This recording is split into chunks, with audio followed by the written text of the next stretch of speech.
Good evening, dear students. Today we will going to discuss about the law of conservation of mass that related to our chemical equation in chemistry subject. Before we proceed to chemical equations and their balancing, we have to know about the conservation of mass. What do you mean by the conservation? Conservation means it cannot be destroyed, it cannot be vanished after some impact such as reaction, such as collision, and such as in energy.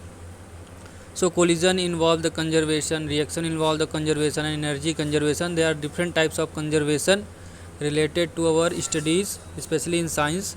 The law of conservation of mass state that it is neither created nor destroyed. यानी mass cannot be created and not destroyed.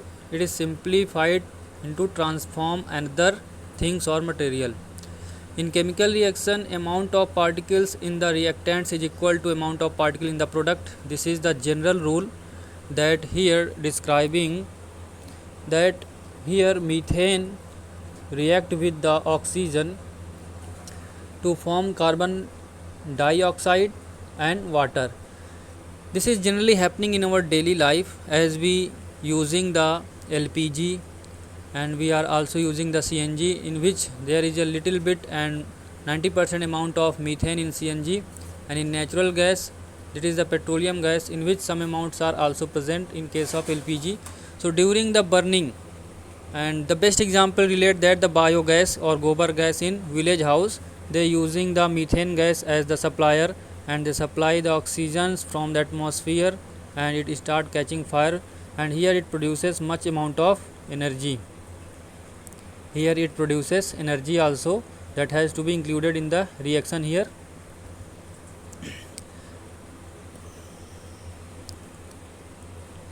Now chemical reactions involve the changes in the chemical composition of matter, create new material with new properties. इसका मतलब ये है कि जो भी reactant होते हैं उनकी कुछ अपनी विशेषताएं होती हैं, जब वो रिएक्शन कर लेते हैं तो वो कुछ नई प्रॉपर्टीज़ बनाते हैं, उन नई प्रॉपर्टीज़ की हम नई पहचान से स्टडी करते हैं. Amount of matter does not change. Chemical equation describe a chemical reaction written similar to mathematical equation like recipe. तो जो रेसिपी बनती है, सिंपल से एग्जांपल है, उसके पहले हम क्या क्या आइटम डालते हैं. जैसे मान लीजिए आपको हम बताएं कि आपको सब्जी बनाना है, तो सब्जी बनाने से पहले उसमें आप vegetables, spices, salts, different type of flavours we add, and after cooking or passing to some temperature it make a recipe. And this is a simple way to study the reaction in our daily life. So reactants are involved and after they combine they form the different types of product with new properties.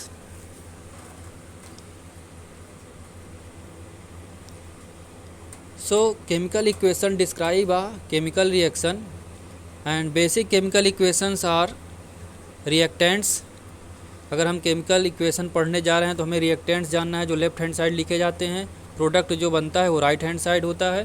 तो atoms or compound that are change in a chemical reaction are at left side and atoms or compound at are generated as result of chemical reaction at the right side.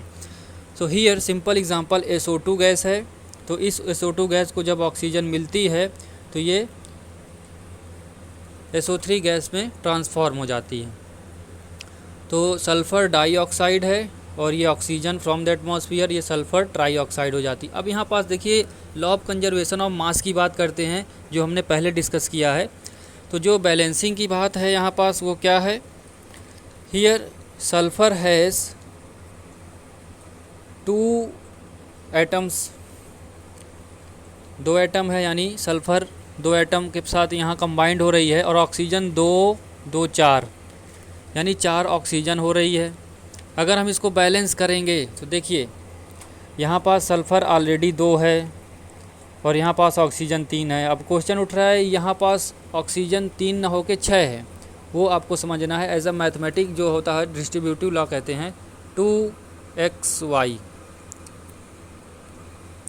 2xy। तो इसका मतलब है 2x and 2y। बात ये है कि यहाँ 4xy तो नहीं कह सकते, लेकिन जो 2 है वो x पे भी लागू है, y पे भी लागू है। ये केमिस्ट्री की लैंग्वेज अपनी है। तो इस केस में हम बात करेंगे कि यहाँ जो आपका प्रोडक्ट है उस पर 2 टाइम्स SO3 है, 2 टाइम्स SO3 है, जिसके आधार पे हम ये कह रहे हैं कि this is a balanced chemical equation of sulphur trioxide. Clear हुआ? तो 3 2 जा 6, 3 यहाँ है, 3 दिख रहा है, और ये मल्टीप्लाई 2 होगा तो 6 ऑक्सीजन है, 2 सल्फर है। This is the balance chemical equation. In this way we can balance easily. Now we proceed ahead. आगे अगर बात करते हैं तो यहाँ पास देखिए NaCl का फॉर्मेशन दिया है। तो NaCl के आधार पे यहाँ पास सोडियम है जो आपका मेटल का काम कर रहा है और मेटल होता है, और क्लोरीन आपका नॉन मेटल है। तो ये जनरली NaCl है, सोडियम क्लोराइड, जो घरों में आप कॉमन सॉल्ट के रूप में यूज़ करते हैं, निकनेम इसका।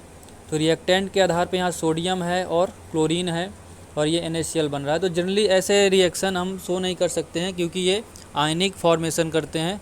तो Na के आधार पे यहाँ पास plus, and we write Cl as a negative, and they form a ionic compound and exist in the ionic bonds because they are in ionic state. अब देखिए पार्ट्स ऑफ, हम बात करेंगे पार्ट्स ऑफ केमिकल इक्वेशन। तो plus use करते हैं हम अपने केमिकल इक्वेशन में, एडिशन शो करते हैं। ये प्रोडक्ट की ओर इंडिकेट करता है। अगर S लिखा है तो वो सॉलिड होगा, L लिखा है तो लिक्विड आपका बताएगा कि रिएक्टेंट लिक्विड में है कि प्रोडक्ट लिक्विड में है। गैस आपका प्रोडक्ट में बन रहा है, एक्वस के लिए वाटर के साथ वो चीज़ मिल रही है। ये हीट का सिंबल होता है, और ये आपका कैटलिस्ट बताता है। अब यहाँ Pt सिंबल लिया है प्लेटिनम का, यहाँ कोई भी सिंबल ले सकते हैं, Fe ले सकते हैं, AlCl3 ले सकते हैं। तो AlCl3 most of the case use होता है एज अ ऑक्सीडाइज़र। तो यहाँ से हम बात करेंगे different types of reactants and coefficients.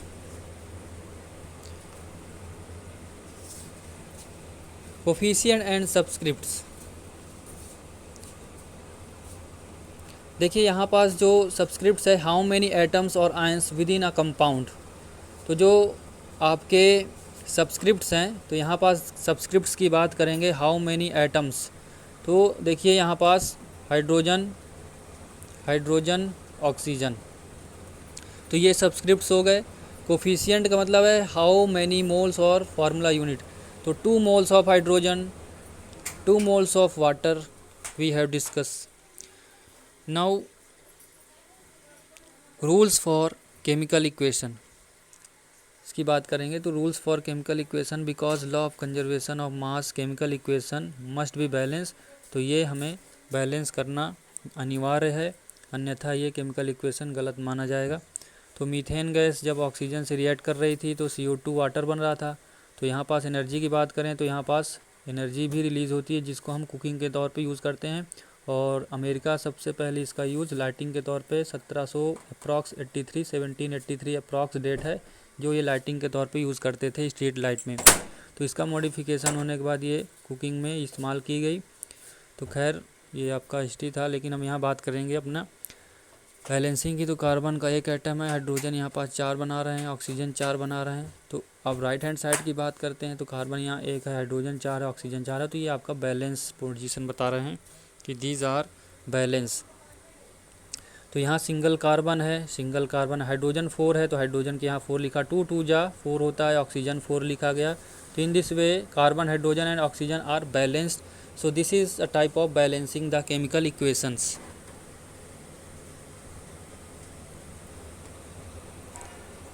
अब रूल्स जो बात किया गया है कि ये रूल्स क्या होता है, the total number of any given atom is equal to coefficient into subscript. तो जो फार्मूला जनरली बना दिया जाता है कि जो कोफिशिएंट हैं वो सब्सक्रिप्ट्स के मल्टीपल के बराबर होना चाहिए।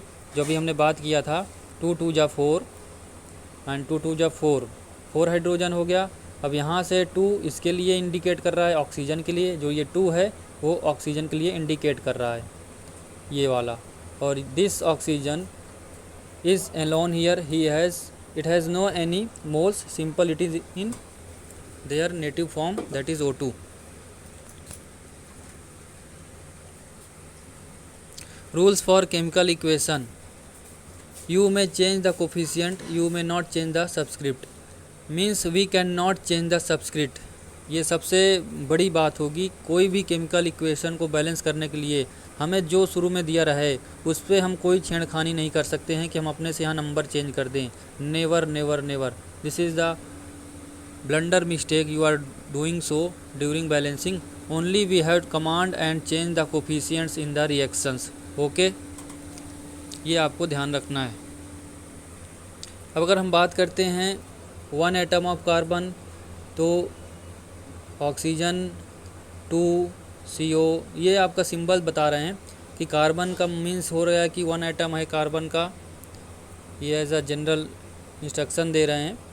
O2 का मतलब है सिंगल ऑक्सीजन है, तो ये 2 हो गए, CO कर दिया, carbon monoxide, carbon dioxide, oxygen, oxygen carbon, यहाँ पास ऑक्सीजन ऑक्सीजन कार्बन। तो इसका मतलब है 3 2 जा 6, 3 3 6 और 3 कार्बन बीच में। तो ये जनरली आपका एक समझाने का एक चार्ट बना है, इसको आप छोड़िए, इधर देखते हैं। Look at the balance chemical reactions. तो बैलेंस केमिकल रिएक्शन के आधार पे here describing the methane as the molecular formula and here it is describing the oxygen and after we have found that CO2 has form and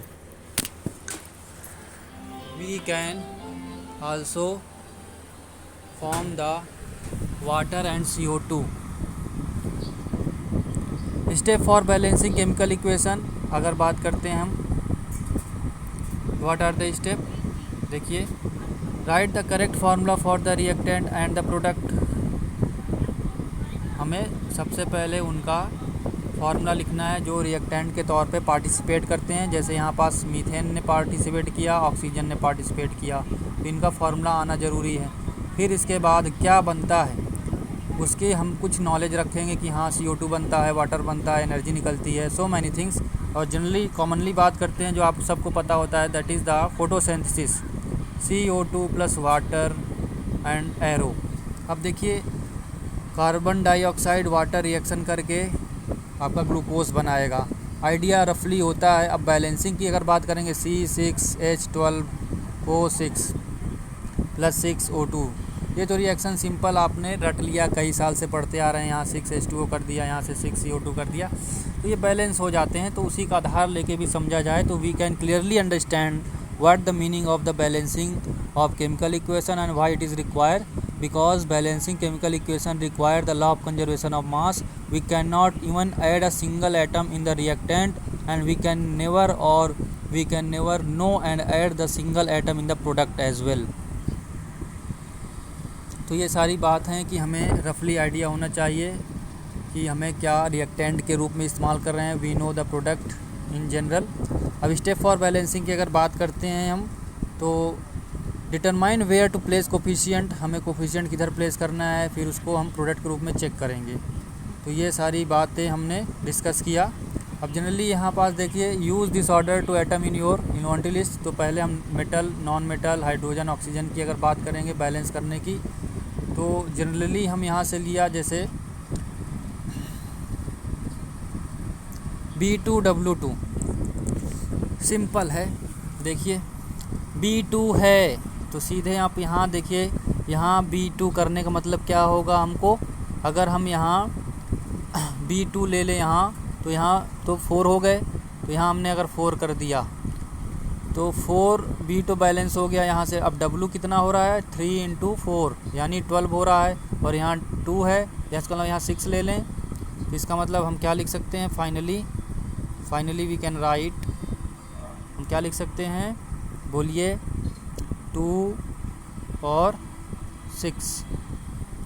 तो यहाँ से 6 2 = 12, यहाँ से आपका 4।